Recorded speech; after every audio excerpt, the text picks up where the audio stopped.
ตามวาระของประชุมสมัยสามัญเที่9ของสภาแห่งชาติสุดที่9ในวันที่13มิถุนายน2025โดยการเป็นประธานของทานคำใบดำรัดรองประธานสภาแห่งชาติท่านนางสวนสวรรค์วิญญาเกตรัฐมนตรีกระทรวงวัฒนธรรมและท่องเที่ยวได้กล่าวว่าภายหลังที่เปิดปีท่องเที่ยวลาว2024ภายใต้คำขวัญท่องเที่ยวลาวปลอดภัยสื่นใจในวัฒนธรรมธรรมชาติและประวัติศาสตร์ประกอบมี79กิจกรรมและได้แบ่งออกเป็น2ระดับคือกิจกรรมระดับชาติมี14กิจกรรมสามารถจัดตั้งปฏิบัติสำเร็จห้อยส่วนห้อยและกิจกรรมระดับแขวง65กิจกรรมสามารถจัดตั้งปฏิบัติได้ 98.5 ส่วนห้อยนอกจากนี้ยังมีกิจกรรมปิ่นอ้อมอื่นๆอยู่ทางภายในและต่างประเทศเพื่อเป็นการโฆษณาสุกยู่และส่งเสริมการท่องเที่ยวลาวให้มีความฟดฟื้นเพื่อดึงดูดนักท่องเที่ยวเข้ามาท่องเที่ยวสาธารณรัฐประชาธิปไตยประชาชนลาวหลายขึ้น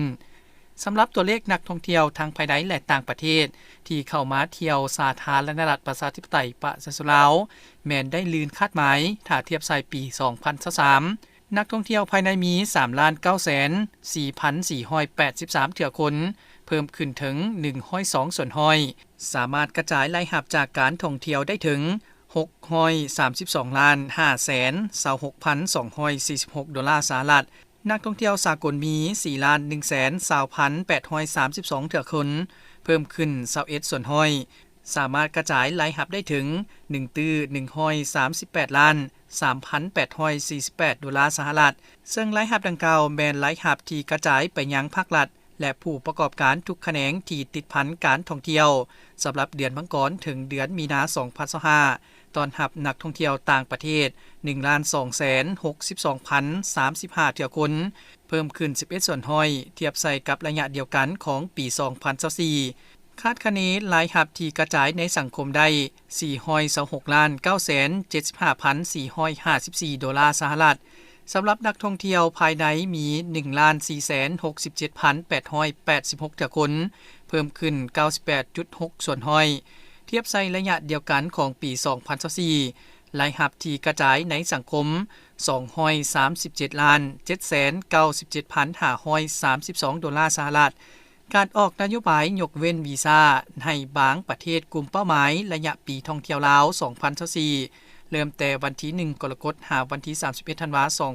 2024รวม6เดือนเห็นว่านักท่องเที่ยวจีนแม้นได้รับผลเกินคาดหมายที่วางไว้มี 1,48,034 เที่ยวคนเพิ่มขึ้น63ส่วนห้อยบรรดาวารสารและสื่อต่างๆทางภายในและต่างประเทศจากหลายภาคส่วนก็ได้จัดระดับการท่องเที่ยวที่สาธารณรัฐประชาธิปไตยประชาชนลาวเป็นระดับต้นๆตลอดระยะปีท่องเที่ยวลาว2024ผ่านมาเฮ็ดให้ชาวโลกได้รับรู้หลายขึ้นโดยผ่านการโฆษณาสถานที่ท่องเที่ยวอันงดงามของลาวเฮา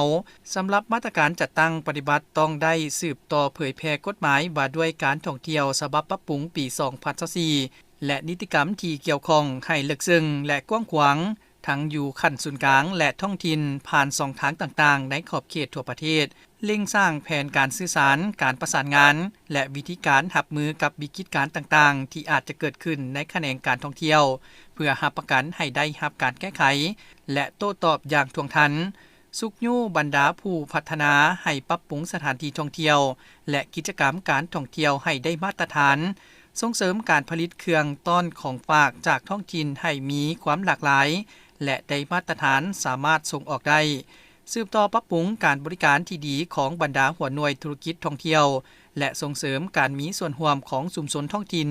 และภาคเอกชนผู้ที่มีบทเรียนและประสบการณ์ทุกภาคส่วนเป็นเจ้าการโฆษณาประชาสัมพันธ์การรักษาความสะอาดตามเส้นทางสายหลักเส้นทางเข้าถึงสถานที่ท่องเที่ยวเขตสาธารณะและในตัวเมืองท่องเที่ยวให้มีความสะอาดความงามประทับใจและปลอดภัยโฆษณาการท่องเที่ยวจากทุกภาคส่วนอยู่ภายในและต่างประเทศให้มีประสิทธิภาพและนำใช้บุคคลผู้ที่มีชื่อเสียงด้านการท่องเที่ยวในสังคมออนไลน์อินฟลูเอนเซอร์ช่วยโฆษณาให้เข้าถึงตลาดกลุ่มเป้าหมายเพิ่มงบประมาณสุ่มใส่เวียกพัฒนาโครงสร้างพื้นฐานสิ่งอำนวยความสะดวกโฆษณาส่งเสริมคุ้มครองและยกระดับทักษะของพนักงานบริการอยู่บรรดาตัวเมืองท่องเที่ยวให้มีคุณภาพและได้มาตรฐานดีขึ้นอย่างเป็นรูปธรรม